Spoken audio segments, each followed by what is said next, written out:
youth who had summoned them stood beside a plump, indignant woman at the front of the crowd. The thick pile of faded red hair beneath her mob cap left Lavender in no doubt that this was Ma. The woman was berating an official gent in spectacles and a smart topcoat. The object of her derision looked worried and clutched a sheaf of papers in his gloved hands. The furious matron ceased her cursing and gesticulation and glanced up as Lavender arrived by her side. "Detective Stephen Lavender from Bow Street," he announced. "Who summoned us, and why?" He sensed the burly figure of Constable Woods at his right shoulder. "About time, too," snapped the ruddy-faced matron. "This fellow's about to kill a gal." The crowd behind them murmured in anger. "What does he plan to do?" asked Woods loudly. "Beat her to death with a piece of paper?"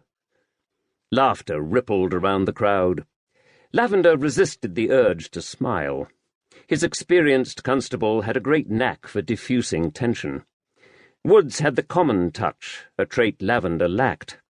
The detective glanced around and took in the situation at once.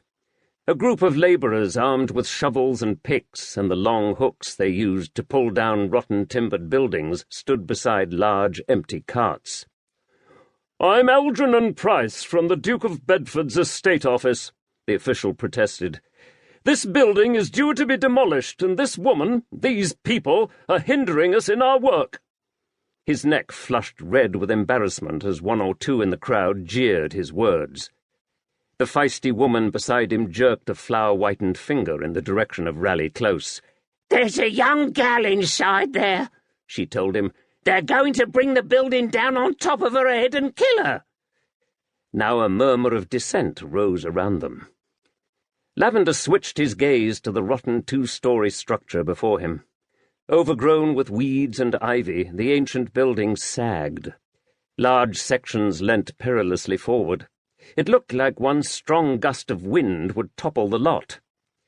"The place is derelict and empty," Price continued. "It hasn't been used for years, except by vagabonds and rogues, and the Duke of Bedford's estate has instructed me to demolish it." Lavender nodded. He heard the creak and strain of the crumbling structure from where he stood. Most of the thatched roof was gone or hung down in black mouldy clumps from the smoke-blackened beams. A large flock of starlings and some crows had made their home amongst the rafters, no doubt attracted by the insects in the ivy that smothered most of the building. The birds fluttered in and out of the gaping holes in the roof and the glassless windows. Lavender could smell the stench of decay from the street. "This young woman, why haven't you asked her to leave?" he asked. "Or removed her by force?" Woods added. "Because we can't find her," said the exasperated official. "Every time we enter the building, she runs away from us and hides. The rooms and corridors in there are like a rabbit warren. We've shouted and shouted, but still she hides."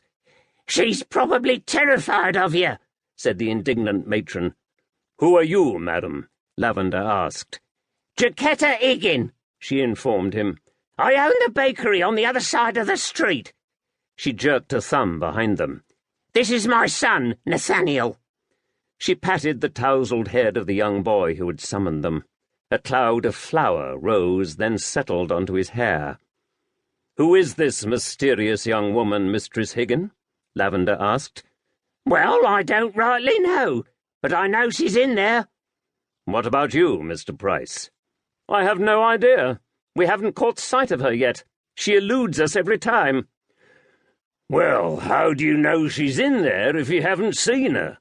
Constable Woods sounded bewildered. His comment echoed Lavender's own thoughts. "Because of the infant!" Mistress Higgin's voice rose with exasperation. "The infant?"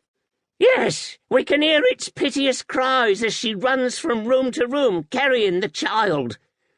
"Why do you think she is running, madam?" Lavender asked. Mistress Higgins scowled and gave him a look of contempt. "'Tis obvious. The poor gal is terrified. She might be a foreigner and not speak the King's English." As if on cue, the desperate and pitiful wailing of a newborn babe drifted towards them on the chill breeze. The hairs on the back of Lavender's neck stood up. There was something unearthly about that cry.